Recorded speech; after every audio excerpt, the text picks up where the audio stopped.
Hello, welcome back to your virtual classroom in Science 9. This is Sir CJ, and we're still under the biological sciences. Today we are going to continue our discussions that will lead to the mastery of learning competency number 5. Relates species extinction to the failure of populations of organisms to adapt to abrupt changes in the environment. If you have your learner's module with you, you have to open it in Unit 1, Module 3, pages 20 to 28. Let's begin.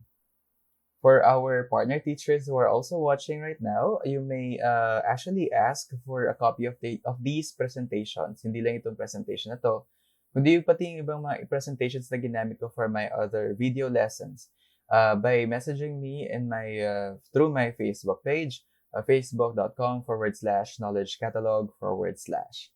And this presentation is divided into 3 parts. The first part is a discussion about the destruction of coastal resources. The second part is a discussion about acid precipitation.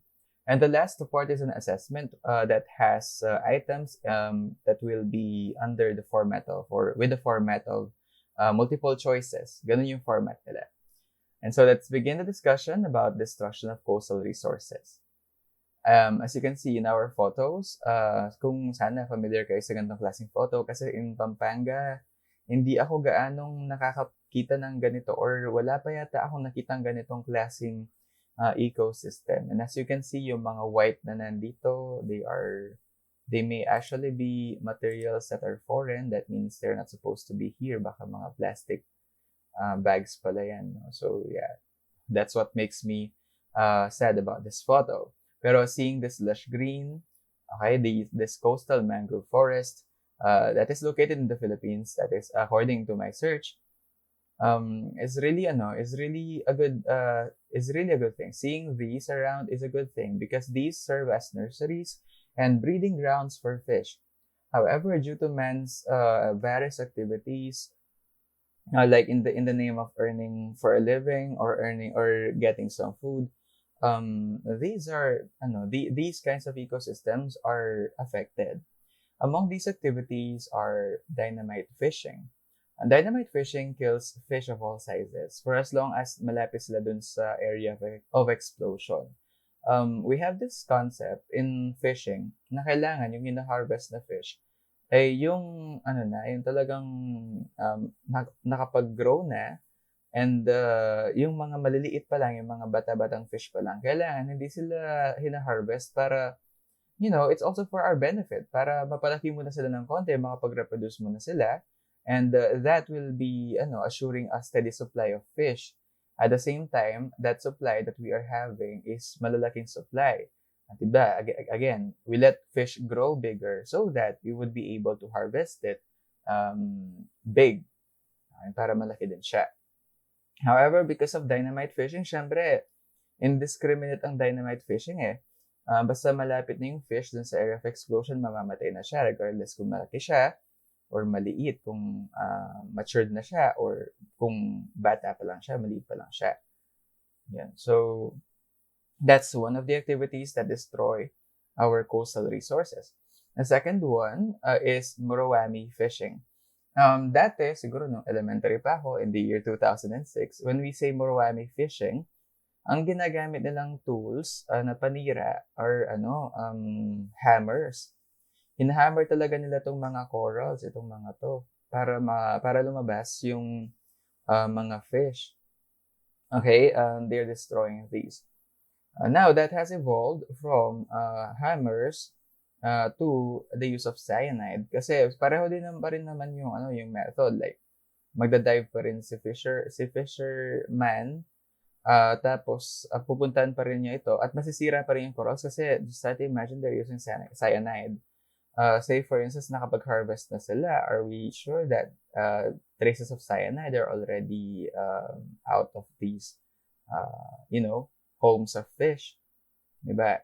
So perhaps because of cyanide contamination, itong mga reefs na to, they won't be useful homes for fish in a couple of in a moment in time. So these are destructive and really invasive ways of fishing. So, the other one, siguro baka guilty rin tayo dito. Some coastal areas are converted to beach resorts or residential areas. Residential areas, when it comes to residential areas, ibig sabihin nun, yung coastal area is used para talagang tayuan ng bahay. So, it is an actual house na may actual people, residents talaga sila. Kumbaga, magbi-build sila ng community doon. Syempre, we all know that when we build communities in a particular area, our population density becomes higher. And because of our intelligence and our high of our many needs, we harness almost everything in our environment. So when we harness everything, almost everything in our environment, we get most of the resources available, and we tend to just overpower the other organisms that are right there.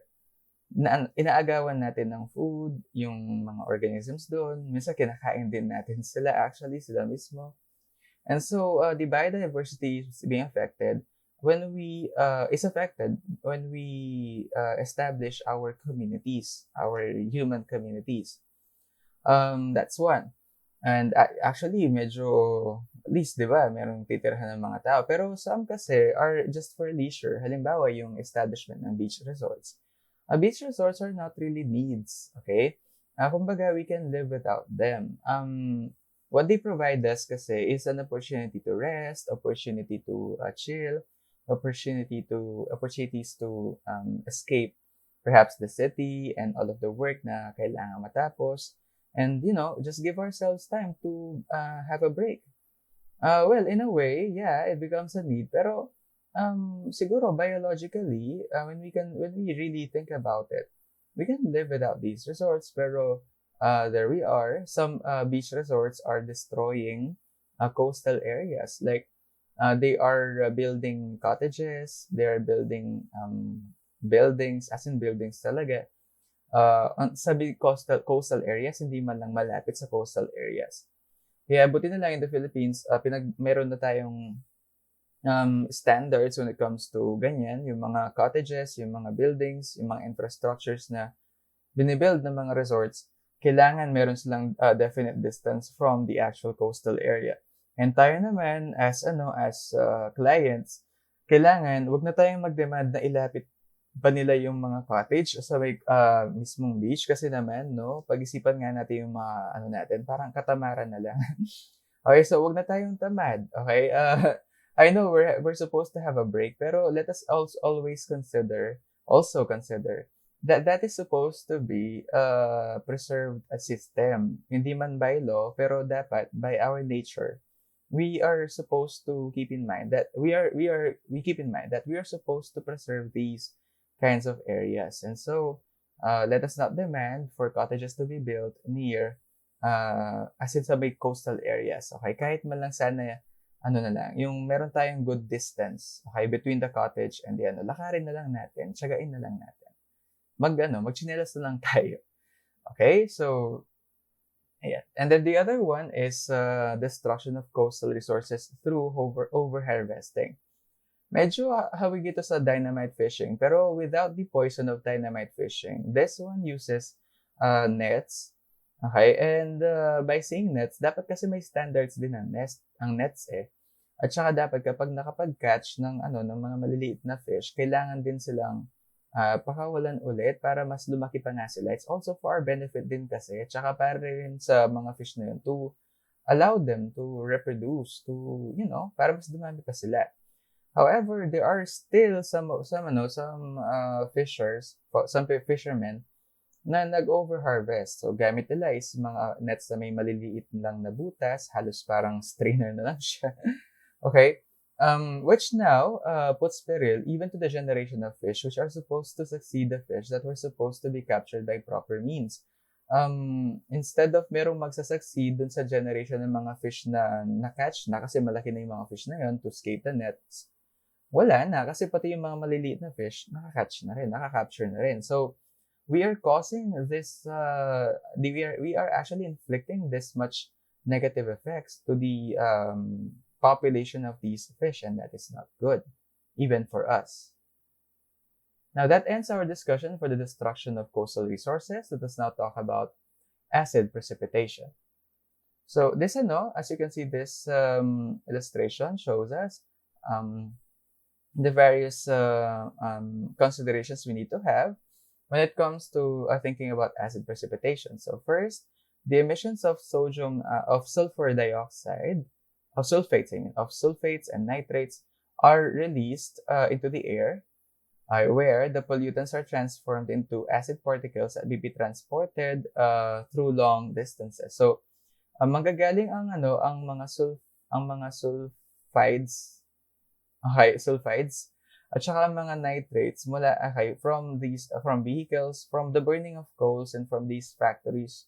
And nagagaling sila dyan lahat, and then they will be deposited into the atmosphere. These are really light elements and light compounds. So yeah, they have this ability to just be,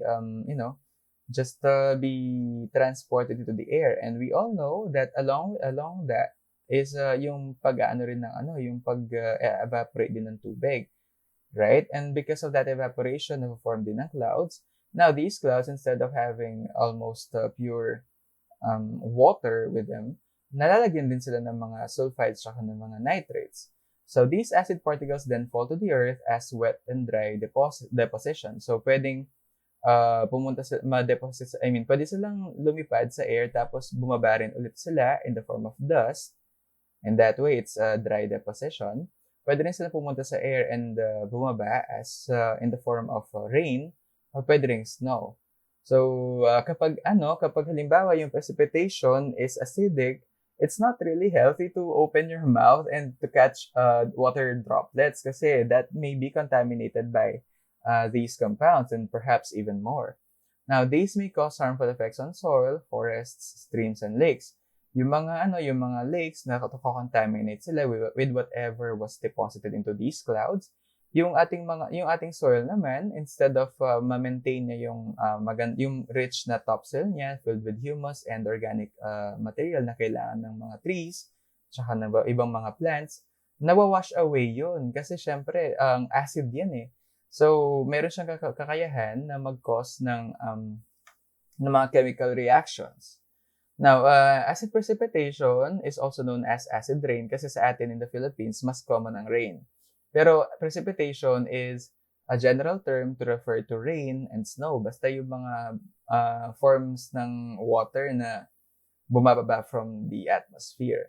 Ang usual pH level ng acid rain is 5.6, and the presence of carbon dioxide, nitrogen oxides, and sulfur makes it acidic. Now, question.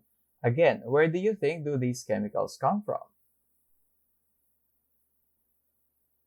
Okay, they come from the burning of fossil fuels from these vehicles and from these factories. That ends our discussion for acid precipitation. Let us now proceed to the assessment, multiple choices. The first question is, if you may need to get your notebook or an extra sheet of clean paper for this. Question number 1. Pollutants dumped into the rivers and streams eventually find their way to A. The ocean, B.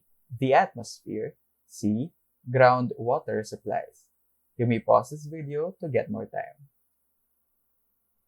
If you have decided to continue, question number 2. The average temperature of the Earth's atmosphere may rise as a result of A. The greenhouse effect, B. Water pollution, C. Garbage dumping. You may pause this video to get more time. If you have decided to continue, let us proceed with question number 3. Many A. Non-renewable, B. Alternative, C. Expensive energy sources are being developed to replace fossil fuels. You may pause this video to get more time. If you have decided to continue, let's proceed to question number 4. Some endangered species of plants in tropical rainforests may be sources of A. Fossil fuel, B. Medicine, C. Hazardous waste. You may pause this video to get more time. If you have decided to continue, let us proceed with question number 5. Humans are using A. Fewer, B. Better, C. More natural resources than they did 100 years ago. You may pause this video to get more time. If you have decided to continue, let us check your work. For question number 1, the answer is A. The ocean. Pollutants dumped into the rivers and streams eventually find their way to the ocean. Why is that so? Remember, merong precipitation. So, kahit saan man mapunta ang mga pollutants na na-dump sa rivers and streams, precipitation will be providing more water so that yung flow will be possible. So, flow is always from areas of high elevation to areas of low elevation. And, oceans are areas of lowest elevation. So, rivers and streams that are upland or in highlands are surely going to have flows downwards, and thus they will reach the ocean in no time. The answer to question number 2, A. The greenhouse effect. The average temperature of the Earth's atmosphere may rise as a result of A. The greenhouse effect. Remember, greenhouse effect is it is a process that involves the accumulation of a lot of greenhouse gases than normal or than is needed to maintain the Earth's temperature. Greenhouse effect by itself is actually good, pero because of our use of these greenhouse gases, mas nagiging matindi yung tatrap niya ng heat, pagtatrap ng heat ng mga greenhouse gases. Kaya nagiging warmer ang temperature ng Earth. The answer to question number 3. Many alternative energy sources are being developed to replace fossil fuels. Not necessarily non-renewable. We're not really looking for any more non-renewable energy sources. We're not necessarily looking for more expensive energy sources. We're looking for alternative energy sources that are cost efficient and that are also, safe to use. Well, we have nuclear energy, pero we are still developing technologies para mas maging safe ang paggamit natin niyan, especially in the Philippines. Other alternative sources of energy are bacterial cell, may mga ganun. Meron ding solar energy, okay, and then meron ding mga generators that are mechanical. Okay, so motors sila na pwedeng mag-generate ng electricity by doing something mechanical. The answer to question number 4, medicine. Some endangered species of plants in tropical rainforests may be sources of medicine. Hazardous waste, not really. Fossil fuel, not in many years. Pero medicine is surely one.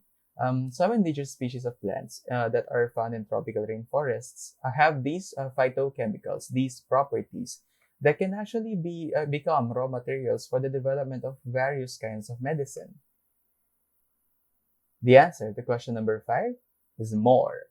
Humans are using more natural resources than they did 100 years ago. We're saying more, not fewer, not better, because our population keeps on growing. Okay, and then our innovations are usually requiring energy, such as, say, for instance, phones. So it is but natural to say that we are requiring more natural resources than we did 100 years ago. I hope that you got all of these questions correctly. We're done with this PowerPoint. The first part was a discussion about deforestation. The second part was a discussion about water pollution. And the last part was, I'm sorry, I was not able to change this. I'm so sorry. But, we were able to finish the following. So we were able to finish the discussion about destruction of coastal resources. We were able to finish a discussion about acid precipitation, and we were also able to finish an assessment, a quick assessment of what you learned in this video through multiple choice items. Ayun, I'm so sorry I was not able to change the list at the end, but I hope that you indeed learned something in this video, or that I was able to help you out. If you want to have a copy of this presentation, fellow teachers, you may you may send me a message through my Facebook page. That is facebook.com/knowledge catalog/. The Knowledge Catalog is a brand being developed by a teacher creator, yours truly. I am a high school teacher in the Philippines, and I love developing content that I find useful and needed to better my instruction. If you want to show some support, you may like this video. You may leave a positive comment in the comment section. You may also subscribe to my channel. That will help me a lot. And you may also, click on that bell button so that you would be receiving notifications when I upload new stuff. Usually ganitong stuff lang naman yung mga in-upload ko. So I hope that you will support me. Thank you so much, and I hope that I will be seeing you in the next video, especially in the next video of this series. Have a good day.